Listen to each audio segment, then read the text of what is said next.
Shalom, saudara yang dikasih Tuhan, bertemu kembali di dalam Bina Iman GKI Klase Solo.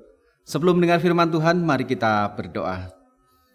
Bapa di surga, kami bersyukur untuk saat ini kami telah siap mendengar sabda-Mu. Oleh karena itu Tuhan, kami mohon kemurahan Tuhan. Dengan pimpinan Roh Kudus kami dapat mendengar firman-Mu dengan baik. Dan firman itu menjadi pegangan bagi kehidupan kami untuk terus tetap teguh dalam iman di dalam Yesus Kristus. Sehingga kami pada saatnya nanti didapati tetap setia jika Tuhan memanggil kami. Terima kasih Tuhan untuk sabda-Mu. Di dalam Tuhan Yesus kami berdoa. Amin. Saudara yang dikasih Tuhan, dalam minggu-minggu terakhir ini tema khotbah di GKI itu orientasinya atau topik yang dibahas itu tentang hari Tuhan. Yaitu atau orang menyebutnya kiamat. Nah, apakah kita memang sudah bersiap dan berjaga-jaga untuk tetap hidup, tunduk dan taat kepada firman Tuhan? Karena dalam realitasnya memang banyak sekali manusia di bumi ini yang tidak tunduk kepada Tuhan, memberontak kepada Tuhan, hidupnya tetap penuh dalam kejahatan. Mereka melakukan dosa secara terus-menerus dan tidak melakukan pertobatan. Hal inilah yang mendukakan hati Tuhan. Sehingga manusia yang terus hidup dalam dosa, hidup di dalam kegelapan, tidak mau pindah ke dalam terang dan tidak percaya kepada Tuhan Yesus untuk memasuki hidup baru, maka mereka akan menerima hukuman. Dan murka Allah akan nyata dalam kehidupan orang-orang yang tidak percaya dan orang-orang yang berontak kepada Tuhan ini. Bacaan kita pada hari ini dari Wahyu 16 ayat 1 sampai 7 menunjukkan betapa ada saat Tuhan melakukan apa yang dikehendakinya, yaitu menunjukkan murkanya melalui cawan murka Allah yang diberikan oleh para malaikat. Kita baca dalam Wahyu 16 ayat 1 sampai 7 demikian. Lalu aku mendengar suara yang nyaring dari dalam bait suci berkata kepada ketujuh malaikat itu, "Pergilah dan tumpahkanlah ketujuh cawan murka Allah itu ke atas bumi." Malaikat yang pertama itu pun pergi dan ia menumpahkan cawannya ke atas bumi. Timbullah bisul yang jahat dan berbahaya pada semua orang yang memakai tanda dari binatang itu dan yang menyembah patungnya. Malaikat yang kedua menumpahkan cawannya ke atas laut, maka airnya menjadi darah seperti darah orang mati, dan matilah segala yang bernyawa yang hidup di dalam laut.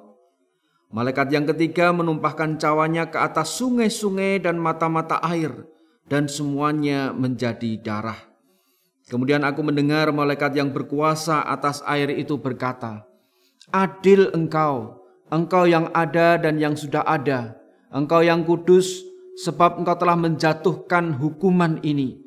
Karena mereka telah menumpahkan darah orang-orang kudus dan para nabi, engkau juga telah memberi mereka minum darah.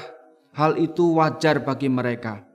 Lalu aku mendengar mezbah itu berkata, "Ya Tuhan Allah yang maha kuasa, benar dan adil segala penghakiman-Mu."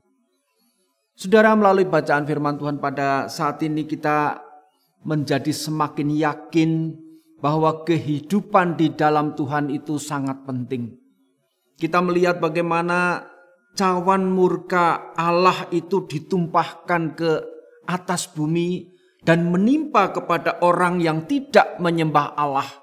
Mereka yang justru menyembah patung dan diberi tanda binatang itu, yaitu orang-orang yang kehidupannya hidup dalam kegelapan, tidak tunduk dan tidak taat kepada Allah. Murka Allah bukan hanya kepada orang-orang yang tidak berbalik kepada Allah, tetapi juga kepada lingkungan sekitarnya. Kita melihat air menjadi darah, juga alam terjadi bencana, dan semuanya menunjukkan bahwa murka Allah itu begitu dahsyat terjadi pada orang-orang yang durhaka, orang-orang yang tidak mau tunduk kepada Tuhan dan juga kepada alam sekitarnya.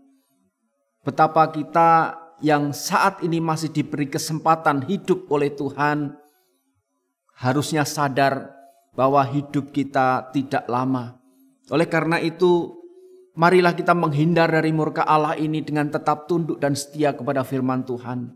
Tunduk pada apa yang disampaikan oleh firman Tuhan. Mengikuti perintah Tuhan, hidup di dalam kasih. Mengikuti teladan Yesus Kristus untuk hidup damai dengan sesama. Damai dengan alam sekitar kita.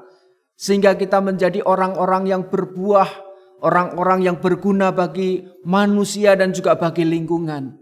Maka hal ini akan menunjukkan betapa kita sebagai anak-anak Allah, sebagai anak yang bertanggung jawab, menggunakan hidup kita untuk terus memuliakan nama Tuhan dan hidup seturut dengan kehendak Allah.